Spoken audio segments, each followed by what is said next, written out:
تو یاد رکھیے وہ جہنم کا ایندھن تو بن سکتے ہیں، ہماری اور آپ کی آنکھوں کی ٹھنڈک نہیں بن سکتی۔ اس لیے اس بات کی فکر کیجئے، سب سے پہلے اپنی انکم کے سورسز کو دیکھیے کہ آمدن جو ہو رہی ہے کیسے ہو رہی ہے، یا آمدنی کیسے ہو رہی ہے، پہلے اس کی فکر کیجئے۔ اللہ تعالیٰ کے یہاں اس کے بارے میں جواب دینا ہے۔ کہیں ایسا تو نہیں کہ ہم نے بلا وجہ بینک سے لون لے لیا ہے؟ بھائی لوگ لون لے لیتے ہیں اور کیا کہتے ہیں اس میں تو صرف 1% سود ہے، اس میں تو صرف 2% سود ہے، ہم یہ سمجھتے ہیں گورنمنٹ کی کرپا ہے اور ہم یہ سمجھ کر لائن لگا دیتے ہیں۔ یاد رکھیے یہ جو ہم نے بلا وجہ کے لون لے لیے، یا کہ ہم نے فکس ڈپوزٹ کروا لیا، یا انشورنس کی غلط قسم کی پالیسیاں خرید رکھی ہیں، یہ سب حرام ہیں، ناجائز ہیں، بالکل اجازت نہیں۔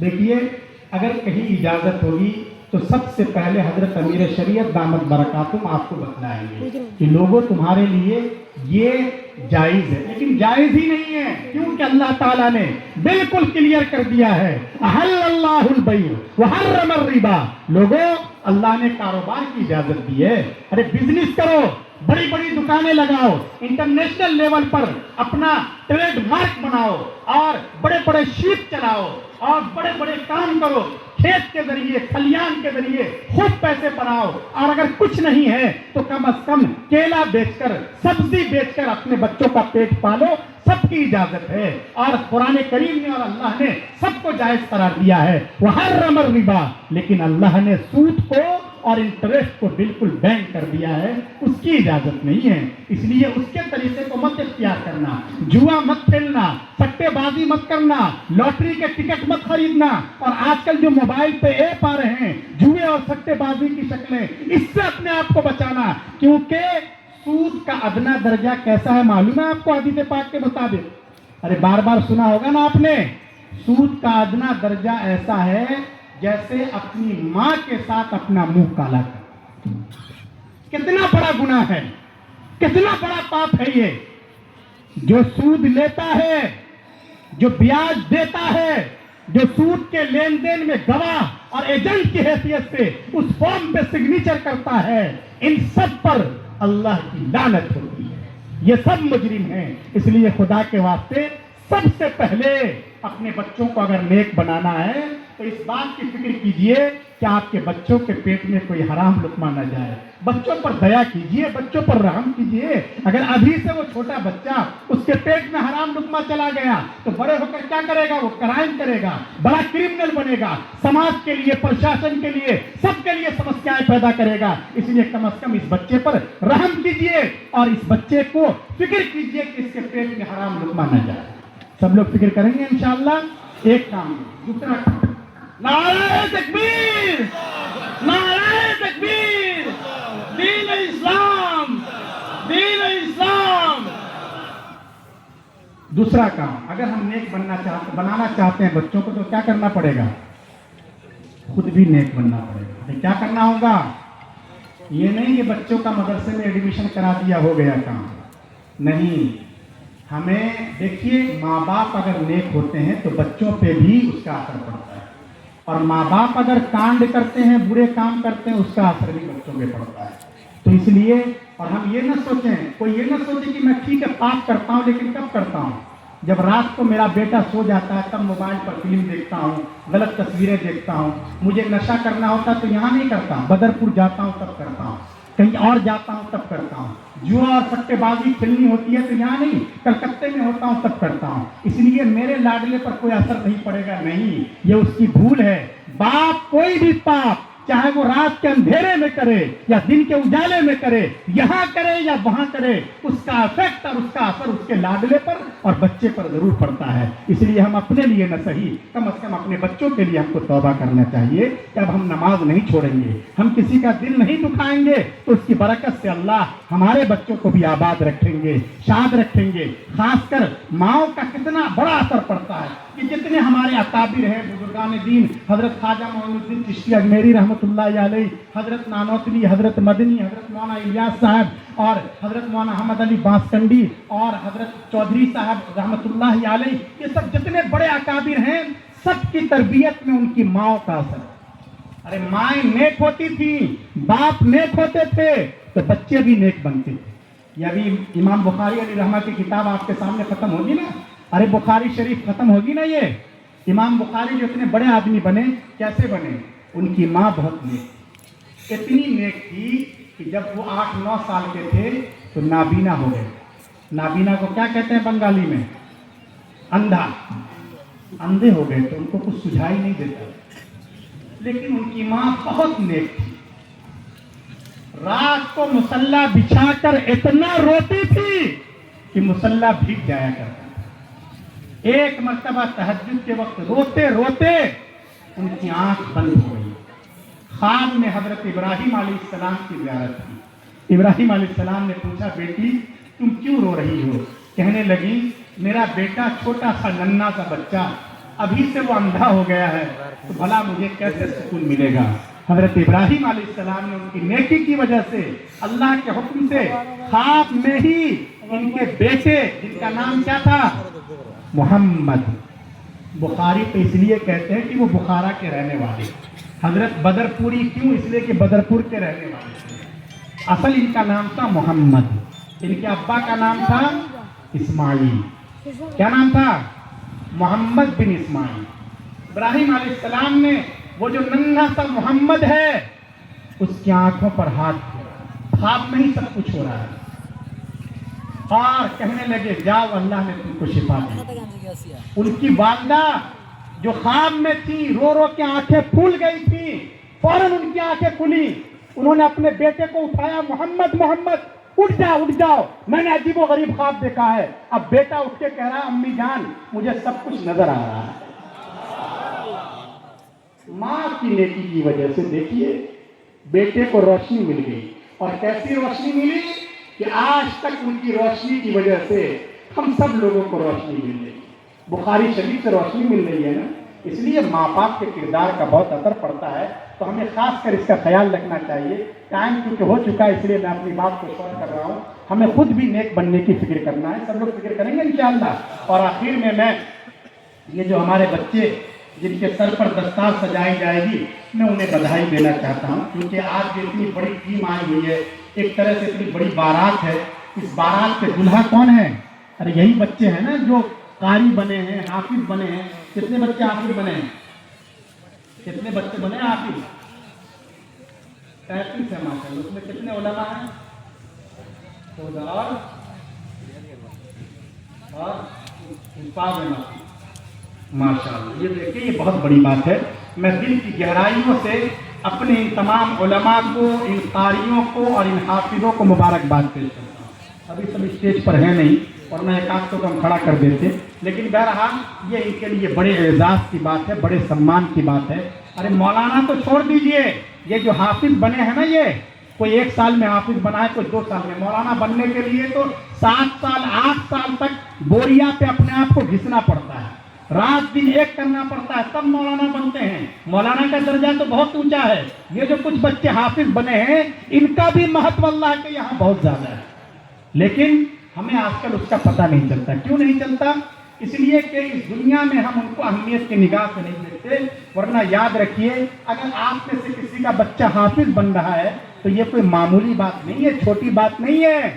یہ بڑے انمول ہیں یہ حفاظ, یہ علماء. ان کو آپ سونے اور چاندی سے نہیں تول سکتے. اس دن یہ کام آئیں گے جس دن ساری کرنسیاں, سارے ڈالر, سارے پاؤنڈ اور یہ سارے ٹکے اور یہ 500 کے نوٹ سب کریش ہو جائیں گے, کوئی کام نہیں آئے گا. اس دن یہ حافظ قرآن والا سکہ کام آئے گا. اس کا دامن پکڑ کر اس کے چچا, اس کی دادی, اس کے نانا, اس کی نانی کسی طریقے سے جنت میں پہنچنے کی کوشش کریں گے. اور اللہ کے سامنے وہ جا کر اگر یہ کہے گا کہ میرے اللہ یہ میرے دادا ہیں, آپ نے ان کے لیے جہنم کا فیصلہ کیا ہے, آپ ان کے لیے جنت کا فیصلہ سنا دیجئے.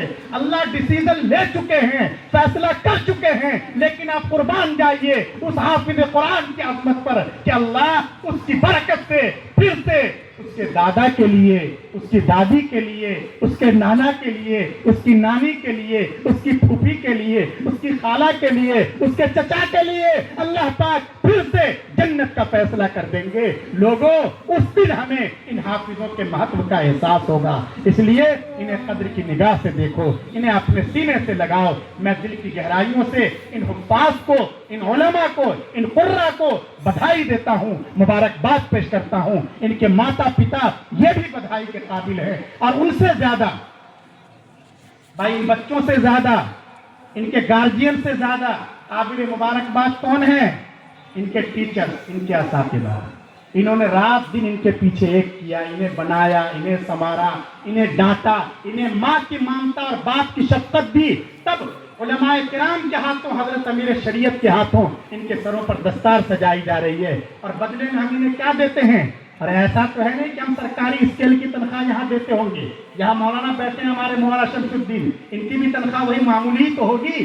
ظاہر ہے کہ یہ اس کے لیے یہ کام کرتے ہی نہیں ہیں، ورنہ یہ کمانے کے لیے بہت راستے اختیار کر سکتے ہیں۔ یہ علماء کے وارث ہیں، ان کا وہی نعرہ ہے جو انبیاء کا نعرہ تھا، لا اسألکم علیہ من اجر ان اجری الا علی رب العالمین۔ لوگوں، ہم تم سے کوئی معاوضہ نہیں چاہتے، ہمارا اجر تو ہمارا رب العالمین دے گا۔ اس لیے ان کے اساتذہ قابل مبارکباد ہیں، مدرسے کے جو ذمہ دار ہیں، معتمین صاحب ہیں، ٹرسٹیز ہیں، اراکین ہیں، وہ قابل مبارکباد ہیں۔ اور اس کے علاوہ خوشی کے اس اوسر پر آپ سبھی حضرات جو یہاں سے لے کے، یہ جو مولانا بیٹھے ہیں نا ہمارے، یہاں سے لے کر یہاں تک، یہ جو سامنے کھڑے ہیں وہ بھی، جو بہت دیر سے صرف ویڈیو بنا رہے ہیں، توجہ سے نہیں سن رہے ہیں وہ بھی، اور ادھر جو کھڑے ہیں یہ سبھی حضرات، یہ سبھی حضرات قابل مبارکباد ہیں۔ کیوں؟ اس لیے کہ آپ حضرات کی محبت کی وجہ سے، آپ حضرات کے تعاون کی وجہ سے، آپ حضرات کے گاڑی کمائی کی وجہ سے یہ حفاظ تیار ہو رہے ہیں، علماء تیار ہو رہے ہیں، قراء تیار ہو رہے ہیں، اور اسلام کی سرحدوں کی حفاظت کرنے والے، اسلام کے یہ سپاہی تیار ہو رہے ہیں۔ ضرورت اس بات کی ہے کہ علماء کے ساتھ، حفاظ کے ساتھ، بزرگوں کے ساتھ، اس مدرسے کے ساتھ، جمعیت کے ساتھ، اور ندوۃ التعمیر کے ساتھ، دارالعلوم کے ساتھ، دعوت و تبلیغ کے ساتھ جو ہمارا تعلق ہے، یہ تعلق اور زیادہ مضبوط ہو۔ اللہ مجھے بھی توفیق دیں، آپ حضرات کو بھی توفیق عمل سے نوازیں۔ آمین۔ وآخر دعوانا ان الحمد للہ رب العالمین۔